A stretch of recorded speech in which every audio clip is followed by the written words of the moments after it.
নমস্কার বন্ধুরা, এই মাত্র আবহাওয়ার গুরুত্বপূর্ণ খবর। আবহাওয়ায় বিরাট বড় পরিবর্তন, তোলপাড় করবে দুই বঙ্গ। ইতিমধ্যেই ভয়ানক ঘূর্ণিঝড়ের পূর্বাভাস আবহাওয়া দপ্তরের। লন্ডভন্ড হবে একাধিক গাছপালা থেকে বাড়িঘরের চাল, ক্ষতি হবে চাষের জমি। ভয়ঙ্কর বার্তার চরম অশনি সংকেত শোনালো আবহাওয়া দপ্তর। আইলা আমফানের স্মৃতিকে উস্কে আবারও ঘূর্ণিঝড়ের আতঙ্ক। মে মাসের শেষেই উপকূলে আঘাত আনতে চলেছে বিধ্বংসী ঘূর্ণিঝড়। ঘন্টায় সর্বোচ্চ 100 থেকে 150 কিলোমিটার গতিবেগ নিয়ে উপকূলে আছড়ে পড়তে পারে 2024 সালের প্রথম ঘূর্ণিঝড় রিমাল। আবহাওয়া দপ্তরের প্রাথমিক পূর্বাভাস অনুসারে আগামী 20 মে নাগাদ দক্ষিণ বঙ্গোপসাগরে তৈরি হতে পারে ঘূর্ণবর্ত, যা পরবর্তীতে শক্তি বৃদ্ধি করে সরাসরি উত্তর দিকে এগিয়ে আসতে পারে। প্রসঙ্গত 2020 সালে 20 মে উপকূলে আঘাত এনেছিল ঘূর্ণিঝড় আমফান, যার প্রভাবে প্রচুর পরিমাণে ক্ষয়ক্ষতি হয়েছিল গোটা বাংলা জুড়ে। এদিকে একাধিক ঘূর্ণাবর্তের প্রভাবে গত কয়েকদিন ধরে দফায় দফায় চলছে ঝড় বৃষ্টি ও কালবৈশাখীর তাণ্ডব। আজও বাংলার বিভিন্ন জেলায় ঝড় বৃষ্টির সম্ভাবনা রয়েছে। আগামীকাল মঙ্গলবার থেকে আবহাওয়ায় পরিবর্তনের সম্ভাবনা। কাল থেকে বাড়বে তাপমাত্রা, আবারও ফিরতে পারে তাপপ্রবাহ। এপ্রিলের শুরু থেকেই জ্বালাপোড়া গরম আর তাপপ্রবাহে কার্যত পিরান ওষ্ঠাগত হয়েছিল বঙ্গবাসীর। তবে ঝড় বৃষ্টির হাত ধরে নেমেছে তাপমাত্রা। ইতিমধ্যেই তাপমাত্রা নেমেছে স্বাভাবিকের নিচে। আগামী 7 দিনের মধ্যে ফের তাপমাত্রা 40 ডিগ্রির কাছাকাছি পৌঁছে যেতে পারে বলে জানিয়েছে আবহাওয়া দপ্তর। তো আসুন বন্ধুরা, আমরা দেখে নেব আজ কোন কোন জেলাগুলোতে ঝড় বৃষ্টির সম্ভাবনা রয়েছে, কোথায় কোথায় হবে ভারী বৃষ্টি, কোন কোন জায়গায় রয়েছে কালবৈশাখীর সম্ভাবনা, আগামী কয়েকটা দিন আবহাওয়া কেমন থাকবে, কোথায় কোথায় ঝড় বৃষ্টির সম্ভাবনা রয়েছে এবং কবে থেকে তাপপ্রবাহ ফিরতে চলেছে গোটা বাংলা জুড়ে। সেই সঙ্গে জানাবো বঙ্গোপসাগরে ঘূর্ণিঝড় তৈরি হওয়ার কতটা আশঙ্কা রয়েছে। ঘূর্ণিঝড় তৈরি হলে তার সম্ভাব্য গতিপথ কোন দিকে হবে, কোন উপকূলে আছড়ে পড়তে পারে, ঘূর্ণিঝড়ের প্রভাবে কোন জেলাগুলোতে ক্ষয়ক্ষতির আশঙ্কা রয়েছে। বিস্তারিত জানতে অবশ্যই ভিডিওটি শেষ পর্যন্ত দেখবেন। বর্তমানে আপনার জেলার আবহাওয়া কেমন রয়েছে, কোন জেলা থেকে দেখছেন তা আমাদের কমেন্ট বক্সে কমেন্ট করে জানাতে ভুলবেন না। ভিডিওটি ভালো লাগলে ছোট্ট একটা লাইক করে উৎসাহিত করবেন এবং চ্যানেলটিতে নতুন দর্শক হয়ে থাকলে অবশ্যই চ্যানেলটি সাবস্ক্রাইব করে সঙ্গে থাকবেন। তাহলে চলুন আমরা সরাসরি চলে যাই উইন্ড লাইভ স্ক্রিনে। তো আসুন বন্ধুরা, আমরা দেখে নেব ঘূর্ণিঝড়ের আপডেট। ঘূর্ণিঝড় ঠিক কবে কখন কোন উপকূলে আছড়ে পড়বে। তো বন্ধুরা, আমরা উইন্ড লাইভ স্ক্রিনে দেখতে পাচ্ছি এই মুহূর্তে আগামী 22 মে যদি লক্ষ্য করি তাহলে দেখতে পাচ্ছি দক্ষিণ বঙ্গোপসাগরে এবং সংলগ্ন আন্দামান নিকোবর দ্বীপপুঞ্জের কাছাকাছি এলাকায় উইন্ড লাইভ স্ক্রিনে লক্ষ্য করলে দেখা যাচ্ছে আগামী 22 মে বুধবার নাগাদ দক্ষিণ বঙ্গোপসাগর এবং সংলগ্ন আন্দামান সাগরে একটি ঘূর্ণবর্ত তৈরি হচ্ছে। দেখুন, একটি ঘূর্ণবর্ত বাসা বাঁধছে। আগামী বুধবার নাগাদ এই ঘূর্ণবর্তটি পরবর্তীতে শক্তি সঞ্চয় করবে এবং একটি বিধ্বংসী ঘূর্ণিঝড়ে রূপান্তরিত হওয়ার আশঙ্কা রয়েছে। এই ঘূর্ণিঝড়টি আগামী 25 তারিখ নাগাদ মধ্য বঙ্গোপসাগরে এসে শক্তি বৃদ্ধি করে ঘূর্ণিঝড়ে পরিণত হতে পারে বলে প্রাথমিকভাবে অনুমান করা হচ্ছে এবং এই ঘূর্ণিঝড়টির অভিমুখ থাকতে পারে উত্তর উত্তর পশ্চিম দিকে, অর্থাৎ অন্ধ্র ও উড়িষ্যার উপকূলের দিকেই এই ঘূর্ণিঝড়ের প্রাথমিক অভিমুখ থাকার সম্ভাবনা রয়েছে এবং পরবর্তীতে ঘূর্ণিঝড় অন্ধ্র অথবা উড়িষ্যা উপকূলে আঘাত করে উত্তর পূর্ব দিকে বাঁক নিতে পারে এবং উপকূল ধরে ধীরে ধীরে পশ্চিমবঙ্গ এবং বাংলাদেশের উপকূলে আছড়ে পড়ার প্রবল সম্ভাবনা রয়েছে বলে মনে করছেন আবহাওয়া বিশেষজ্ঞরা। কারণ এর আগেও দেখা গিয়েছে যে মে মাসে যে সমস্ত ঘূর্ণিঝড়গুলি তৈরি হয়েছে সেই ঘূর্ণিঝড়গুলোর গতিপথও এইরকমই ছিল। প্রথমে অন্ধ্রপ্রদেশ উপকূলের দিকে এগিয়ে আসে, তারপর বাংলার উপকূলে আছড়ে পড়ে। 2020 সালে বাংলার উপকূলে আছড়ে পড়েছিল বিধ্বংসী ঘূর্ণিঝড় আমফান এবং সেই ঘূর্ণিঝড়ের প্রভাবে প্রচণ্ড ক্ষয়ক্ষতি হয়েছিল দক্ষিণবঙ্গের বিভিন্ন জেলায়। আবারও কিন্তু সেই আমফানের স্মৃতিকে উস্কে দিয়ে মে মাসে আবারও ঘূর্ণিঝড়ের একটা প্রবল সম্ভাবনা রয়েছে, যেটা উইন্ড লাইভ স্ক্রিনে ধরা পড়েছে। তবে ঘূর্ণিঝড় শুরু হতে এখনো অনেক কয়েকটা দিন বাকি আছে। তবে আগে ভাগেই এই বিষয়ে কতটা ভয়ঙ্কর হতে পারে সেটা বলা যাচ্ছে না। তবে আমাদের চ্যানেলের উপর নজর রাখুন, সময়ের সঙ্গে সঙ্গে কতটা পরিবর্তন হচ্ছে সেটা আপনাদেরকে জানিয়ে দেব। এবার আপনাদেরকে জানিয়ে দেব আজ এবং আগামী কয়েকটা দিন কোথায় কোথায় ঝড় বৃষ্টির সম্ভাবনা রয়েছে এবং কবে থেকে তাপপ্রবাহের পূর্বাভাস রয়েছে।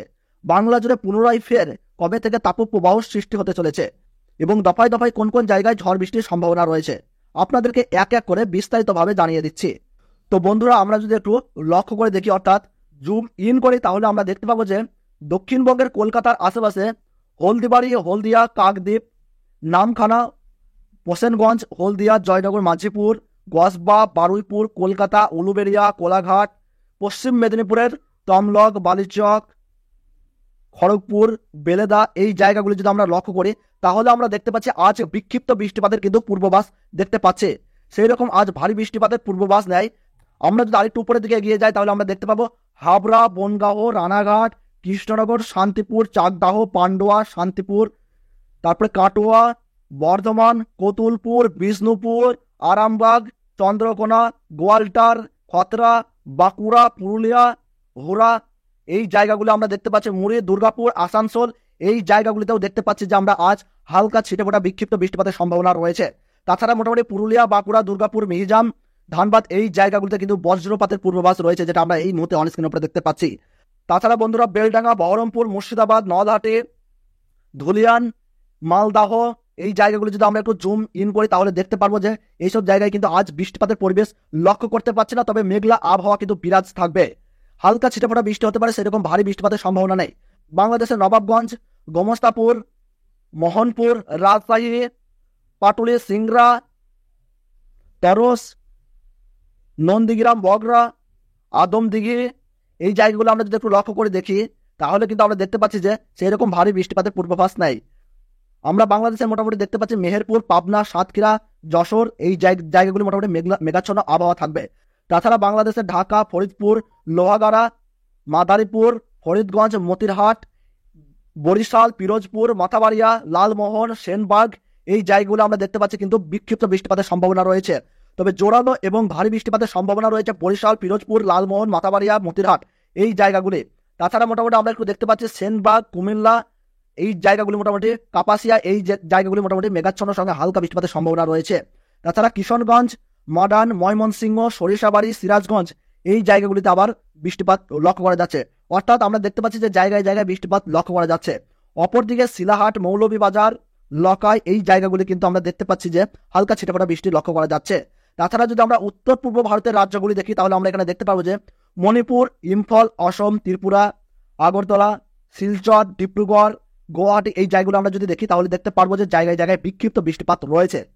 আবার অপরদিকে পশ্চিমবঙ্গের, উত্তরবঙ্গের হিমালয়ের পাদদেশ সংলগ্ন দার্জিলিং, জলপাইগুড়ি, কোচবিহার, আলিপুরদুয়ার, এই জায়গাগুলি যদি আমরা দেখি তাহলে কিন্তু সেখানে একটি ভারী বৃষ্টিপাতের সম্ভাবনা রয়েছে। আজ উত্তরবঙ্গ জুড়ে কিন্তু আজ ভারী বৃষ্টিপাতের সম্ভাবনা রয়েছে। তো বন্ধুরা এবার আমরা দেখে নেব এক নজরে আগামীকাল মঙ্গলবার 14ই মে আমরা দেখে নেব কোথায় কোথায় আবহাওয়ায় পরিবর্তন হচ্ছে, কোথায় কোথায় বৃষ্টিপাতের সম্ভাবনা রয়েছে, আপনাদেরকে সময়ের সঙ্গে সঙ্গে জানিয়ে দেবো। তো বন্ধুরা আগামীকাল আমরা দেখতে পাচ্ছি যে জায়গায় জায়গায় বিক্ষিপ্ত বৃষ্টিপাতের পূর্বাভাস রয়েছে। বাংলাদেশের রাজশাহী, পশ্চিমবঙ্গের মালদাহ, এই অঞ্চলটিতে দেখতে পাচ্ছেন আপনারা এখানে অনস্ক্রিনের উপরে, সেখানে কিন্তু ভারী বিক্ষিপ্ত বজ্রপাতের আগামীকাল সম্ভাবনা রয়েছে। এই জায়গাগুলিতে ভারী বৃষ্টির সঙ্গে বজ্র বৃষ্টির পূর্বাভাস রয়েছে। সেই সঙ্গে বাংলাদেশের ময়মনসিংহ, শিলাহাট, ঢাকা, কুমিল্লা, এই জায়গাগুলিতে মোটামুটি আমরা দেখতে পাচ্ছি বিক্ষিপ্ত বৃষ্টিপাত হওয়ার সম্ভাবনা রয়েছে। তাছাড়া উত্তরবঙ্গের দার্জিলিং, জলপাইগুড়ি, আলিপুরদুয়ার, কোচবিহার, গুয়াহাটি, রংপুর, এই জায়গাগুলো আমরা দেখতে পাচ্ছি যে বৃষ্টিপাতের সম্ভাবনা রয়েছে। তাছাড়া যদি আমরা একটু কলকাতার দক্ষিণবঙ্গের সাইডগুলি দেখি, উত্তর চব্বিশ পরগনা, দক্ষিণ চব্বিশ পরগনা, ঝাড়গ্রাম, 2 মেদিনীপুর, কলকাতা, পুরুলিয়া, বাঁকুড়া, দুর্গাপুর, আসানসোল, নদিয়া, মুর্শিদাবাদ, 2 বর্ধমান, বীরভূম, এই জায়গাগুলি যদি আমরা দেখি তাহলে আমরা দেখতে পারবো আগামীকাল কিন্তু সেই রকম বৃষ্টিপাতের পূর্বাভাস আমরা দেখতে পাচ্ছি না। মেঘাচ্ছন্ন আবহাওয়া থাকবে, তবে কিন্তু অতিরিক্ত জলীয় বাষ্পের কারণে কিন্তু গরম গরম ভাব কিন্তু অনুভূত হবে। তবে সময়ের সঙ্গে সঙ্গে এবং সন্ধ্যার দিকে কিন্তু আমরা দেখতে পাচ্ছি হালকা বৃষ্টিপাতের কিন্তু এখানে পরিবর্তন লক্ষ্য করা যাচ্ছে। আমরা যদি একটু লক্ষ্য করে দেখি সন্ধ্যার দিকে তাহলে কিন্তু শুধুমাত্র পশ্চিমবঙ্গের, দক্ষিণবঙ্গের কলকাতা সাইডগুলিতে কিন্তু হালকা বৃষ্টির সম্ভাবনা রয়েছে আগামীকাল 14ই মে। হলদিবাড়ি, হলদিয়া, গঙ্গাসাগর, তমলুক, কোলাঘাট, কলকাতা, এই জেলাগুলিতে, জায়গাগুলিতে কিন্তু আগামীকাল মেঘাচ্ছন্ন আবহাওয়ার সঙ্গে ছিটাফাটা বৃষ্টির সম্ভাবনা রয়েছে। তো বন্ধুরা আমরা এবার দেখে নেব 15ই মে। 15ই মে আকাশ মূলত পরিষ্কার থাকবে, তবে গরম ভাব অনুভূত হবে, মেঘলা আবহাওয়া কিন্তু বজায় থাকবে। তবে 15ই মে হালকা বৃষ্টির সম্ভাবনা যেটা রয়েছে উত্তর পূর্ব ভারতের রাজ্য গুয়াহাটি, ডিব্রুগড়, শিলং, শিলচর, অসম, এই জায়গাগুলিতে বিক্ষিপ্ত বৃষ্টিপাত হওয়ার সম্ভাবনা রয়েছে। তাছাড়া উত্তরবঙ্গে আলিপুরদুয়ার, দার্জিলিং, জলপাইগুড়ি, শিলিগুড়ি, এই জায়গাগুলিতে কিন্তু বৃষ্টিপাত লক্ষ্য করা যাচ্ছে, তবে ভারী বৃষ্টিপাত হওয়ার সম্ভাবনা নেই, হালকা বৃষ্টিপাত হতে পারে। তাছাড়া বাংলাদেশের রংপুর, তুরা, ময়মনসিংহ, শিলাহাট, এই জায়গাগুলিতে কিন্তু 15ই মে কিন্তু বৃষ্টিপাত হওয়ার পূর্বাভাস রয়েছে। তাছাড়া বাংলাদেশের উপকূলবর্তী জেলাগুলি অর্থাৎ চিটাগং, টেকনাফ, এই জায়গাগুলিতে কিন্তু ছিটেফোঁটা বৃষ্টি হতে পারে। তাছাড়া বাংলাদেশের ঢাকা, খুলনা, রাজশাহী, মেহেরপুর, এই জায়গাগুলিতে কিন্তু কোনো রকম আগামীকাল ভারী বৃষ্টিপাতের সতর্কতা নেই, হালকা ছিটেফোঁটা বৃষ্টি হতে পারে। তো বন্ধুরা আপনাদেরকে জানিয়ে দেবো যে আবহাওয়া দপ্তরের পূর্বাভাস অনুযায়ী উঠে আসে যে আগামী 16 এবং 17 তারিখ থেকে কিন্তু তাপপ্রবাহ সৃষ্টি হতে পারে, অর্থাৎ তাপমাত্রা কিন্তু 40 ডিগ্রির উপরে কিন্তু উঠে যেতে পারে বলে আশঙ্কা করছেন আবহাওয়াবিদরা, যার ফলে কিন্তু আবার পুনরায় এপ্রিলের দাবদাহ ফিরতে চলেছে। তো বন্ধুরা, সেই সঙ্গে আমরা দেখতে পেলাম যে আগামী 22-23 তারিখ থেকে কিন্তু একটি ঘূর্ণিঝড়ের কিন্তু সম্ভাবনা রয়েছে। ঘূর্ণিঝড় রিমাল কিন্তু আমাদের দক্ষিণ বঙ্গোপসাগরে কিন্তু তৈরি হয়ে দুই বঙ্গতে কিন্তু প্রভাব ফেলতে চলেছে।